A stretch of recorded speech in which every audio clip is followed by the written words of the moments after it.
बड़ी खबर है जंग से जुड़ी। अभी की बड़ी खबर आपको बता दें, इजरायली हमले में 303 लोगों की मौत हुई है। हमले में कई लोग बुरी तरीके से घायल हो गए हैं। घायल का अस्पताल में इस समय इलाज चल रहा है। इजरायली हमले जिसमें 303 लोगों की मौत की जानकारी मिल रही है। हमले में कई लोग बुरी तरीके से क्षतिग्रस्त हुए हैं, बुरी तरीके से घायल हुए हैं। घायलों का अस्पताल में इस समय इलाज चल रहा है। लेबनान पर इजरायल ने हमला किया है। इस सीजफायर में लेबनान को शामिल नहीं किया गया और इस हमले में देखिए 303 लोगों की मौत की जानकारी मिल रही है। ब्लास्ट की तस्वीरें आपको दिखा रहे हैं। बताया जा रहा है कि इस हमले में कई लोग अभी बुरी तरह से घायल हैं, जिनका अस्पताल में इलाज चल रहा है। लेबनान पर इजरायल ने एक बड़े अटैक को अंजाम दिया और धमाके की ये तस्वीरें आप देखिए। बताया जा रहा है 303 लोगों की इसमें जान चली गई है। कई लोग घायल हैं जो इस वक्त अस्पताल में भर्ती हैं। वही बड़ी खबर यह भी है कि पाकिस्तान को इजरायल का जवाब, विदेश मंत्री गिदोन सार ने यह जवाब दिया है। देखिए, गिदोन सार ने दरअसल सोशल मीडिया पर पोस्ट लिखा और पाकिस्तान को आतंकी देश बताया है। हमें कैंसर बताना बर्दाश्त नहीं, गिदोन ने कहा है। पाकिस्तान का बयान यहूदी विरोधी है। इससे पहले पाकिस्तान की तरफ से इजरायल को लेकर जो स्टेटमेंट्स दिए गए थे उसमें इजरायल को कैंसर बताया गया था, बर्न एंड हेल जैसी बातें लिखी गई थी। अब इजरायल की तरफ से विदेश मंत्री गिदोन सार ने जवाब दिया है। पाकिस्तान को आतंकी देश कहा है। वो पोस्ट भी हम आपको दिखा रहे हैं। तो देखिए, एक तरफ जो सीज फायर हुआ है उसको लेकर के इस्लामाबाद में होनी है बड़ी मीटिंग, बड़ी बैठक होनी है और आगे ये पूरा मामला कैसे बढ़ता नजर आएगा ये देखना दिलचस्प रहेगा। लेकिन फिलहाल इजरायल और पाकिस्तान दोनों देशों की तरफ से एक दूसरे पर कमेंट्स किए जा रहे हैं। एक तरफ इजरायल बयान दे रहा है पाकिस्तान के खिलाफ, तो वहीं पाकिस्तान भी इजरायल को कैंसर बता रहा है। और वहीं बड़ी खबर ये भी सामने आ रही है कि नेतन्याहू ने पाकिस्तान को जवाब दिया है। इजरायल के प्रधानमंत्री कार्यालय का एक्स पर पोस्ट सामने आया जिसमें इजरायल के विनाश की बात अपमानजनक बताई गई है। ऐसा बयान बर्दाश्त नहीं होगा, उनकी तरफ से स्टेटमेंट दिया गया। मध्यस्थता करने वाला निष्पक्ष होना चाहिए। ये बड़ी जानकारी और ये बड़ी खबर इस समय मिल रही है। नेतन्याहू ने पाकिस्तान को के ऊपर कमेंट किया है। आइए अब आपको ये भी बताते हैं कि पूरा मामला है क्या। दरअसल पाकिस्तान के रक्षा मंत्री ख्वाजा आसिफ ने एक्स पर पोस्ट किया जिसमें उन्होंने इजरायल पर हमला बोला और साथ ही पाकिस्तान को उन्होंने ये बताया कि इजरायल पाकिस्तान की तरफ से जो बयान दिया गया, कहा इजरायल कैंसर की तरह है और इसके मानवता के लिए अभिशाप है। लेबनान में नरसंहार कर रहा है, निर्दोष लोगों की जान ले रहा है, उन्हें मार रहा है। साथ ही बेरोक-टोक खून खराबा भी वो कर रहा है। इजरायल की तरफ से इस पर प्रतिक्रिया आई है। इजरायल ने कहा कि पाकिस्तान एक आतंकी देश है, हमें कैंसर बताना बर्दाश्त नहीं, हमें खत्म करने की बात कर रहा है पाकिस्तान। पाकिस्तान का बयान यहूदी विरोधी है और साथ ही ये भी कहा कि हम किसी भी आतंकी के खिलाफ लड़ेंगे। देखिए पाकिस्तान का बयान और उस पर इजरायल की तरफ से क्या जवाब आया। पाकिस्तान कह रहा है कि हम इस युद्ध में मध्यस्थता कर रहे हैं, इस जंग को रोकने की कोशिश कर रहे हैं, लेकिन इजरायल जो इस जंग का एक हिस्सा है उसे किस तरीके से यहाँ पर कैंसर जैसी बातें कही जा रही है, जिस पर इजरायल ने भी पलटवार किया और इजरायल ने सीधे सीधे पाकिस्तान को आतंकी देश कह दिया है। देखो सर, अगर देखें तो एयर डोमिनेंस यहाँ पर अब इन तमाम डिस्कशंस के बाद ऐसा लगता है कि इजरायल का ही है, क्योंकि जिस तरीके से प्रिसिशन अटैक्स हो रहे हैं और उसके बाद ये बयान देना, लेबनान पर अटैक करना, क्या यहाँ पर एक कॉलोनियल मूव में आगे बढ़ता हुआ आपको इस समय इजरायल नजर आ रहा है?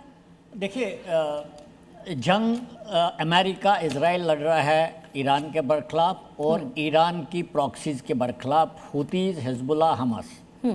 अब अमेरिका मुझे लगता है प्रेसिडेंट ट्रंप के अध्यक्षता में वो ईरान की तरफ थोड़ा नरम पड़ गए हैं और मुझे लगता है इसमें सबसे बड़ी बात ये है कि उनको हुर्मुज़ पर कब्ज़ा चाहिए और उन्होंने बिल्कुल कहा है there is lot of money to be made. तो मुझे लगता है उनका ऑब्जेक्टिव जो था वो हुर्मुज़ पर कब्ज़ा करना था और ईरान के साथ मिलकर टोल टैक्स वसूल करना था और उनका तो ये प्राप्त हो गया। कोई रेजिम चेंज नहीं थी, कोई मिसाइल का चक्कर नहीं था, कोई न्यूक्लियर वेपन का चक्कर नहीं था और वो इससे हट रहे हैं। लेकिन समस्या क्या है, इजराइल को जो थ्रेट है हिजबुल्लाह से, उनकी प्रॉक्सी से, खासकर वो प्रॉक्सी जो बिल्कुल उनके सरहद के साथ है, वो उसको प्रोसिक्यूट करते रहेंगे, वो आगे बढ़ते जाएंगे। कल का जो ये हमला हुआ, आपने 330 ऑफिशियल फिगर्स हैं बता रहे हैं कि लोग मर गए कि इसका मतलब है 3 गुना जख्मी हो गए, 1500 के करीब वहाँ पर कैजुअलिटीज हुई हैं। लेकिन सबसे बड़ी प्रॉब्लम क्या है, सबसे बड़ी इसमें आप देखिए क्या हुआ, जूम मीटिंग हो रही थी और पहली बार इजरायली इंटेलिजेंस ने जूम मीटिंग कहाँ से शुरू हुई और कौन कौन इसका जुड़ा हुआ है उसका लोकेशन ट्रेस किया और 10 मिनट के अंदर अंदर उन्होंने 150 जहाज देकर कम से कम 50 जगह पर हमला किया। तो इजराइल बिल्कुल नहीं मानेगा कि हम जंगबंदी करें। दूसरा, पाकिस्तान का स्टेटमेंट बहुत गलत है, क्योंकि पाकिस्तान मध्यस्थता कर रहा है ईरान और उनके प्रतिद्वंद्वी के बरखलाफ, दैट इज इजराइल और अमेरिका। आप उसमें से एक को सिंगल आउट करते बोलते हैं कि ये कैंसर है, तो ये कहां से सर इसी को लेकर मेरा सवाल है यूके देवनाथ सर, मैं चाहूंगी आप इस पर रिएक्शन दें। एक तरफ पाकिस्तान कहता है कि इजराइल कैंसर है, इजराइल कहता है कि पाकिस्तान आतंकी देश है। अब ये जंग इजराइल और अमेरिका दोनों की है, पाकिस्तान इसमें मध्यस्थता कैसे करेगा जब वो ही निष्पक्ष नहीं है? एकदम ये ख्वाजा आसिफ ने जो बयान दिया है उनकी मानसिक अपरिपक्वता दिखाता है ऐसे नाजुक मौके पे, जबकि पाकिस्तान को चाहिए कि एक खुशहाली का एनवायरनमेंट बनाए, माहौल क्रिएट करे जिसमें सभी पक्ष एक साथ बैठ के मुस्कुराते हुए बात करें। जब ख्वाजा आसिफ इस तरह का बयान देते हैं, जाहिर बात है इजराइल से रिएक्शन आएगा। देखो, पाकिस्तान इजराइल को मान्यता नहीं दी है और इजराइल की भी कोई एम्बेसी इस्लामाबाद में नहीं है। इजराइल हमेशा दशकों से पाकिस्तान को आतंकवादी स्टेट कहता रहा है, भारत भी पाकिस्तान को आतंकवादी स्टेट कहता रहा है।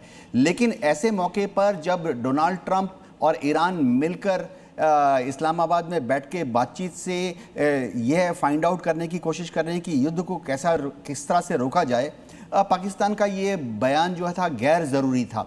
हाँ, इजराइल जो है वो ज़रा खफा है, इसमें कोई शक नहीं है, क्योंकि इजराइल के ऊपर अमेरिका से दबाव है। अमेरिका ने ही इजराइल को दबाव में लाकर ईरान के ऊपर फर्दर अटैक्स करने से रोक दिया था। अब सवाल यह है कि इजराइल चाहता है कि हिजबुल्लाह पर लगातार हमला करता रहे। इजराइल को लगता है कि हिजबुल्लाह जो है वो बड़ा खतरा है। क्यों, मैं बताता हूँ। हिजबुल्लाह, मोसाद का आकलन है कि हिजबुल्लाह में 40,000 लड़ाके हैं, उनमें से 10,000 ट्रेंड लड़ाके हैं जो कि अभी लिटानी रिवर पर तैनात हैं। सबसे बड़ी बात है कि हिजबुल्लाह के पास, मोसाद का जो आकलन है, हिजबुल्लाह के पास 40,000 से ज़्यादा रॉकेट्स और मिसाइल्स हैं। तो हिजबुल्लाह दक्षिणी लेबनान से लिटानी रिवर का जो उत्तरी किनारा है वहां से लगातार इजराइल के ऊपर ये रॉकेट्स फायर करता रहता है। और इजराइल ने इस बार अपनी आईडीएफ को जमीनी रास्ते से ब्लू लाइन क्रॉस कर, ब्लू लाइन इजराइल और लेबनान के बॉर्डर पर, तो लिटानी रिवर तक भेज दिया है। अब सवाल ये उठता है कि क्या नेतन्याहू अमेरिका का कहना मानकर, देखिए अमेरिका समझा रहा है इजराइल को कि गड़बड़ मत कर, गड़बड़ मत कर। नहीं, लेकिन सर इसमें पाकिस्तान जिस तरीके का बयानबाजी कर रहा है उसकी तरफ से जो इंटरफेरेंस है, जाहिर है वो तो नेतन्याहू को ट्रिगर करेगा ही। ये क्या प्रॉक्सी वॉर में प्रॉक्सी ग्रुप्स जो हैं, क्या उस वॉर में पूरा डिवाइड होता जा रहा है? इसमें कोई शक नहीं है, इसमें कोई शक नहीं है कि पाकिस्तान ने बहुत ही घटिया, बेतुका, गैर जिम्मेवाना बयान दिया। देखिए, जो भी मध्यस्थता कराता है उसका काम है उभय पक्ष को, सारे पक्ष जो टेबल पर आ रहे हैं उनको सम्मान देना और एक माहौल तैयार करना जिसमें सारे पक्ष एक पॉजिटिव फ्रेम माइंडसेट से बातचीत शुरू करें। अब इजराइल क्या करेगा? देखिए, पिछले 24 घंटे में एक चीज़ तो अच्छा है, पॉजिटिव है कि अमेरिका ने कोई बमबारी नहीं की ईरान पर। पॉजिटिव फैक्ट है 24 घंटे में कि इजराइल ने कोई बमबारी नहीं की ईरान पर। बहुत शानदार बात यह कि ईरान ने भी इजराइल की तरफ कोई मिसाइल नहीं दागी, ईरान ने कोई भी मिसाइल गल्फ कंट्रीज पर नहीं दागी। इक्का दुक्का टेक्निकल मिस्टेक शुरुआती दौर में हो जाती है सीज़फायर के।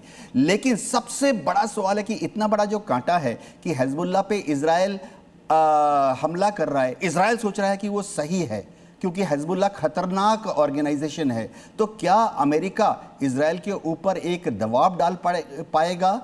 10 तारीख और 11 तारीख यानी आज और कल बहुत ही